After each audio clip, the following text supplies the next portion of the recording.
Psalm 2 is addressing the kings of the earth who have set themselves against the Lord and against his anointed, who are bursting, or attempting, I should say, to burst his bonds apart and cast away his cords from them, to throw off all restraint, essentially.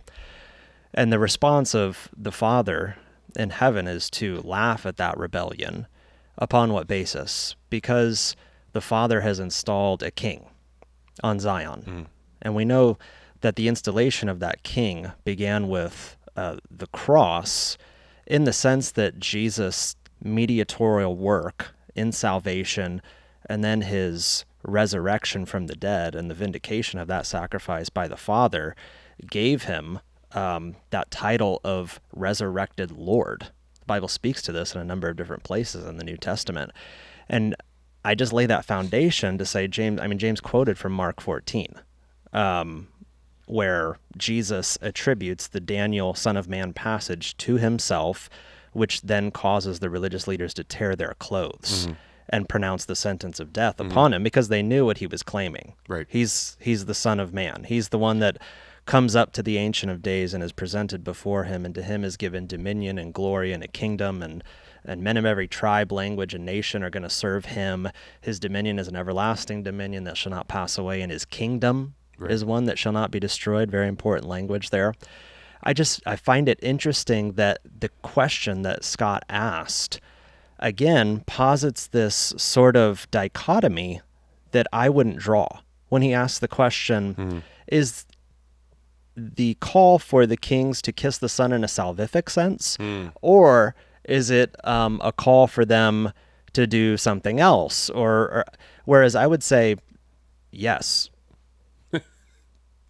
the call is universal in scope and application, because I think the problem, and again, I think there's a mechanism in their system that forces them into this position where it's either grace, salvation, or it's law over here, and we have to; those two can't meet. Yep.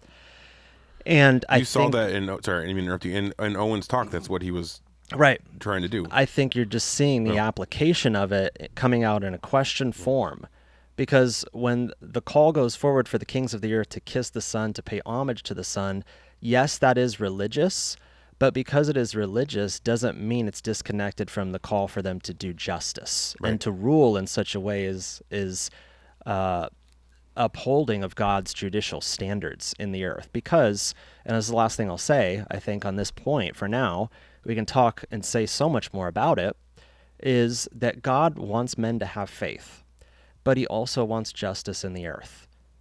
And his answer for both of those problems, right, because men don't have faith in him, and there is a great deal of injustice in the earth, in the public square, which the prophets speak to over and over again. What's God's answer for both of those? Well, it tells us in the scriptures. It's God himself bearing his own arm of salvation and clothing himself in vengeance to do what? To ensure that justice and the wrongs of man are righted in the public square, so that there is human harmony and healing among social relationships, and the way that men exercise their authoritative role of government, and the way that the church works together with that to hold the rulers and the kings in authority accountable to the King of Kings and to his law. There's a symmetrical, harmonious relationship with that and the proclamation of the gospel of grace in the world that the church is responsible for. And I just don't see the reason for driving this artificial wedge between grace and the kings needing to obey Christ. Well, what if they're not believers? Is that what you're saying, that they still have to honor the Son? Yes. Yes, because we're not two kingdom. They must honor the Son. Does that mean that they'll have faith in him, religious saving faith that results in them taking refuge in him and them being saved of their sins? Well, the call is encompassing of that, but not necessarily. Exactly. But here's the question: is that bad news? Is it bad news that God not only wants men to have faith, but he also wants there to be justice in the earth, and there's going to be unbelieving judges that need to have their feet put to the fire by God's people to point them to the reality that there will be a judgment for them and the way that they exercise their office. Again, I don't see the reason for the dichotomy. It strikes me as artificial. Yeah.